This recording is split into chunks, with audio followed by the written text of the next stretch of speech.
caawa dunyadu waxay indhaha ku haysaa gobolka Alaska ee dalka Mareykanka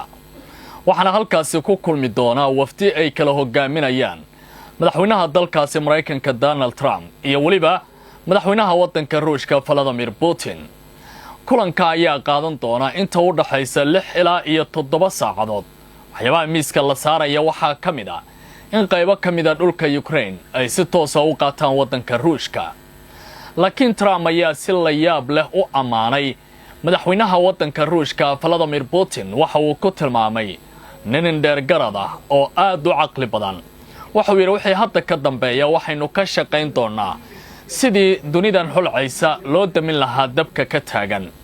inta uusan raacin diyaaradda Air Force One isla markaana ku socoto gobolka Alaska oo kulanka uu ka dhici doono saldhig military gudaheed ayaa la qorsheynayaa dhinacyadan in ay diiradda saaraan xaaladda dagaalka Ukraine kulanka waxaa suuragal ah inuu qayb ka noqdo gabagabada madaxweynaha wadanka Ukraine Volodymyr Zelensky laakiin ilaa iyo hadda waxa kulankan uu muujinayaa inuu bahdilaad ku noqon doono madaxda wadamada Yurub oo u arkaya sida ay hadda wax u socdaan mid aanay soo dhaweyn doonin haddaba dhinaca Mareykanku waxay shaaciyeen wafdiga ka qayb gali doona kulankaasi halka dhinaca Ruushkana ay ku warameen dhinacyada suuragalka noqonaya kulankaasi inay ka qayb galaan saacadaha soo socda ay soo fadhiisan doona waxa dhinaca Mareykanka ka qayb galaya xubno aad miisaan ugu leh dawladda uu hogaamiyo madaxweyne Donald Trump barnaamijka ayaan ku eegi doonaa xogtan oo caawa warbaahintu ay si weyn u falanqeynayaan waxaynu eegi doonaa mustaqbalka xiriirka wadamada Ruushka iyo Mareykanka waxyaabaha uu ka dhigan yahay kulankan oo markii noqonaya kulankii ugu horeeyay muddo 4 sanadood ka badan oo ay iska hor fadhiisan doonaan madaxda wadamada Mareykanka iyo Ruushka Vladimir Putin oo la iyo hadda aan wax ka oran kulanka laakiin Trump waxay u muuqanaysaa hadda inuu aad u amaanayo Putin arrimahaasi waan dul istaagi doonaa waliba waxaynu ku akhrin doonaa marka la fiiriyo dhinaca dhaqaalaha diblomaasiyadda iyo amniga marka la fiiriyo dawladaha waaweyn ee nuclearka ku hubaysan ee hadda tartamaya Dmitry Peskov oo ah afhayeenka aqalka Kremlinka ee wadanka Ruushka waraysi ayuu siiyay telefishinka qaranka ee wadankaasi haddaba waxyaabaha uu banaanka soo dhigay maxaa kamid ah barnaamijka ayaan ku faaqidayaa khiyaaray inta waxaan ku dari doonaa haddii uu Rabbi saamaxo inta barnaamijka aan wada joogno dawladaha Carabta oo bilaabay wada hadal inay yeeshaan labada amiir Mohammed bin Salman iyo Mohammed bin Zayed ayaa goor dhaweyd wada hadlay maxay miiska isla soo saareen wakaaladda wararka ee Sacuudiga waxay leedahay kulankani waxa uu ahaa mid xasaasi ah marka la eego xaaladda hadda adduunka uu ku jiro iyo mowqifka loo baahan yahay Carabtu inay qaataan ma waxay miiska soo saari doonaan go'aan ka dhana Israa'iil maadaama laga hadlayo arrinta Israa'iisha weyn taasoo dhawaan uu soo bandhigay ra'iisul wasaaraha nidaamkaasi Benjamin Netanyahu oo isagoo qariirad wata tagay telefishinka iNews isla markaana yiri waxaynu doonaynaa isbedel weyn oo caalamka ka dhaca soo dhawaada khiyaarta inala socota ay waa 15 August sanadka waa 2025 waxaan ahay Cabdicasiis Barrow meel kasta oo aad joogtaan ku soo dhawaada mar kale iyo qubanaha Barrow Show ma ogtahay in dhakhtar Shaafici aadan dirir loo aqoonsaday dhakhtarka ugu wanaagsan qaliimada dalkeena Soomaaliya ahna dhakhtarkii ugu horeeyay ee wax ku qala qalabka casriga ah ee laparoscopiga ama laserka maalin waliba wuxuu heegan kugu yahay isbitaalka Shaafici ee magaalada Muqdisho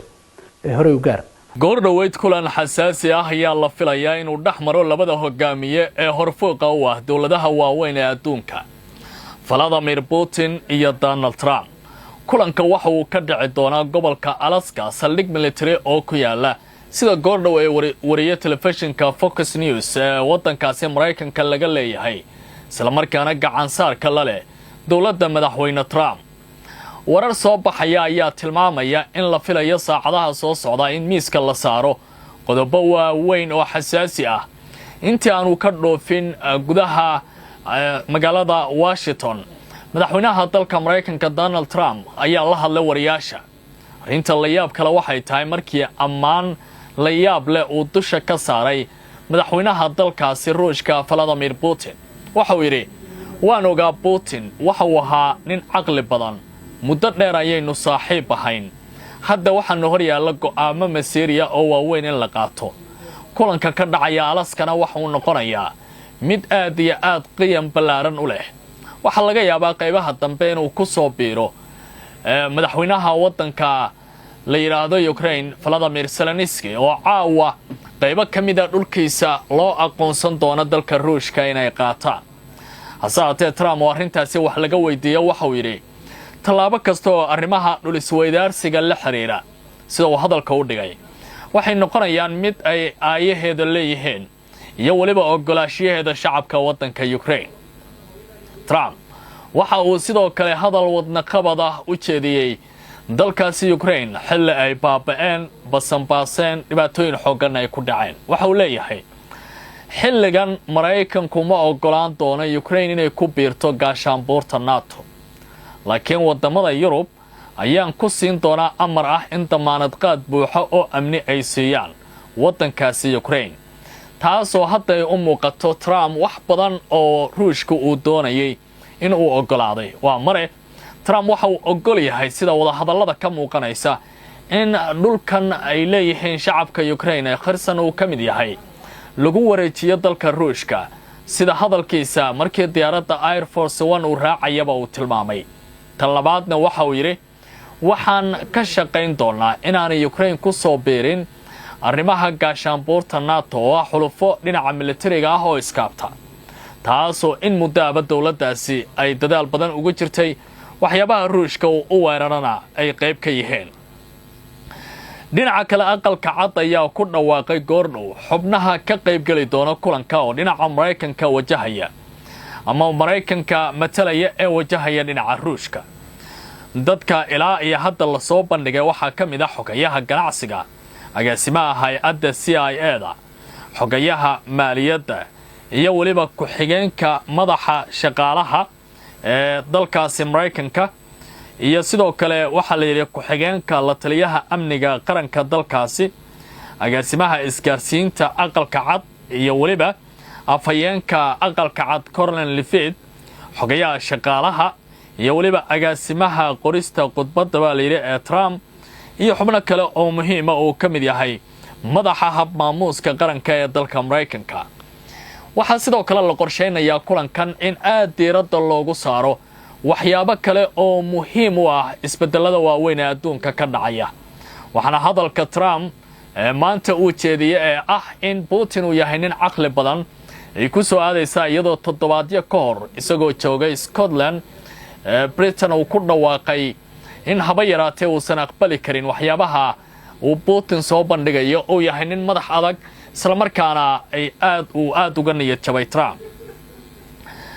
dhinaca kale aqalka Kremlinka ee waddanka Ruushka ayaa goor dhaweyd qoraal soo saaray oo ku saabsan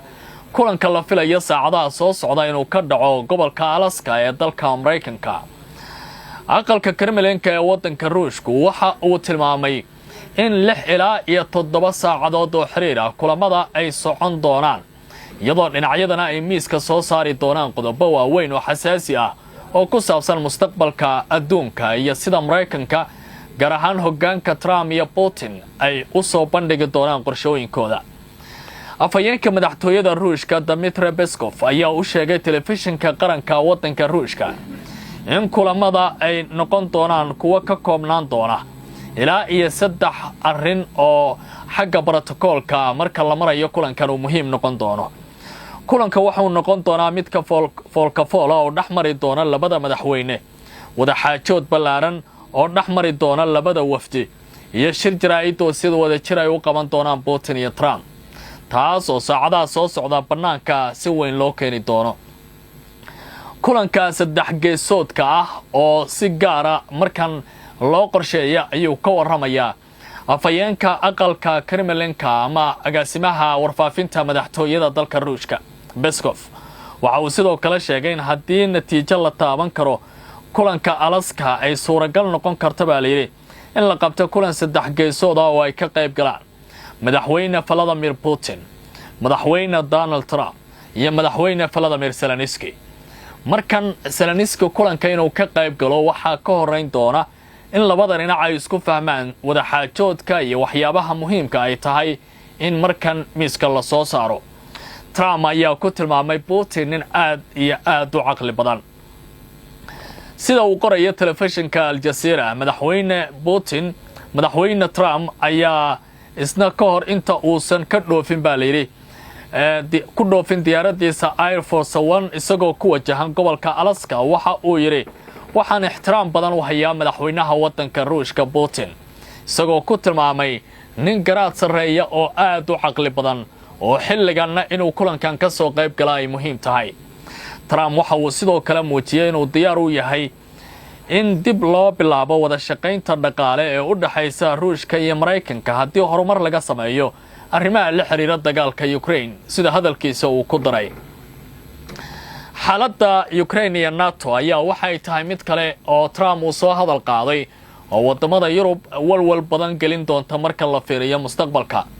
Trump waxa uu meesha ka saaray suurtagalnimada in Ukraine ay ku beeri karto xilligan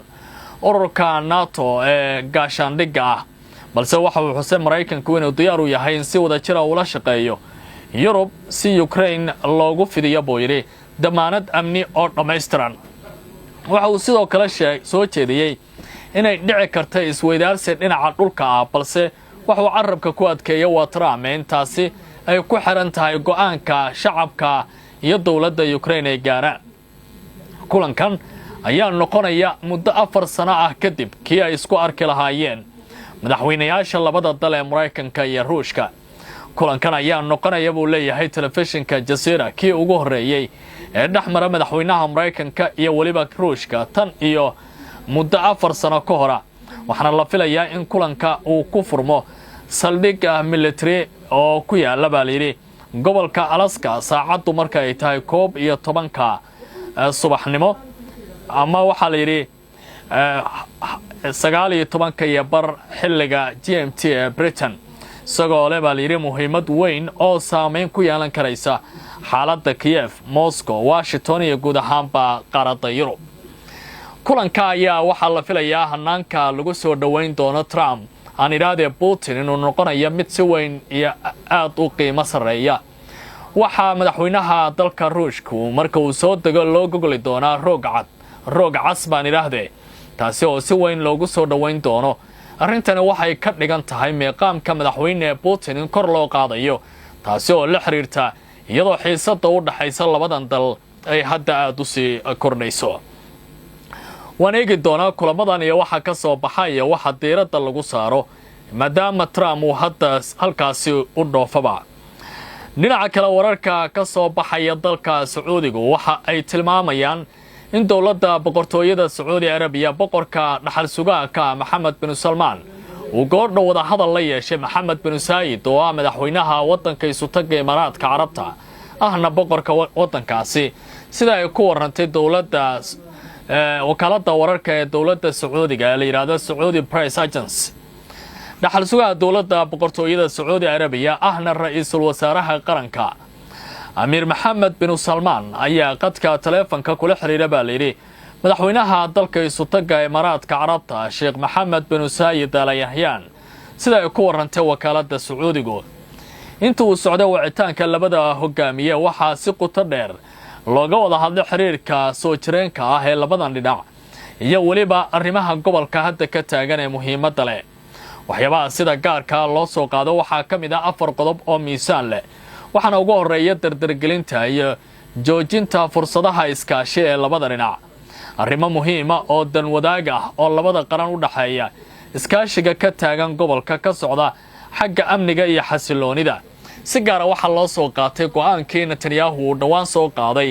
in la xiriirto baadigoobka Israa'iisha weyn akhyaartayna la socota ay qaybtan intaas ayaan ku soo gabagabaynayaa waa Cabdi Casiis Barrow idile jimca wanaagsan